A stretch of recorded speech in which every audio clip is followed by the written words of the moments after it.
रात गांव के पास एक पुराना और सुनसान महल था जिसे सभी लोग भूतों का महल कहते थे। कहा जाता था कि उस महल में कोई कभी गया तो वापस नहीं लौटा। लेकिन गांव के एक लड़के रवि को ऐसी कहानियों पर यकीन नहीं था। वह खुद महल जाकर सच्चाई जानने का फैसला करता है। एक रात जब आसमान में घने बादल थे और हवा जोर जोर से चल रही थी, रवि अकेला उस महल की तरफ बढ़ा। चारों ओर अजीब सी खामोशी थी। जब वह महल के पास पहुंचा तो उसे एक पुराना लकड़ी का दरवाजा दिखा जो धीरे धीरे खुद ही खुल गया। रवि ने हिम्मत दिखाते हुए अंदर कदम रखा। महल के अंदर सब कुछ धूल और जाले से ढका हुआ था। हर कदम पर उसकी छाया दीवारों पर अजीब शक्लें बना रही थी।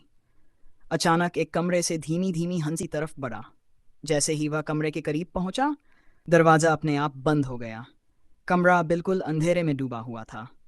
रवि ने टॉर्च निकाली और जैसे ही उसने रोशनी फैलाई, उसे दीवारों पर खून से लिपटे हाथों के निशान दिखाई दिए। उसे ऐसा लगा जैसे कोई उसके पीछे खड़ा है।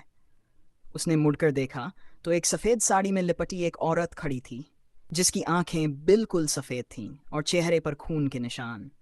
वह धीरे धीरे रवि की तरफ बढ़ने लगी। रवि का दिल जोर जोर से धड़कने लगा। उसने भागने की कोशिश की, लेकिन उसके पैर मानो जमीन से चिपक गए थे। वह औरत रवि के बिल्कुल करीब आ चुकी थी। अचानक महल के दरवाजे पर तेज आवाज हुई और दरवाजा अपने आप खुल गया। किसी तरह रवि ने हिम्मत जुटाई और अपने पैरों को छुड़ाकर बाहर की तरफ भागा।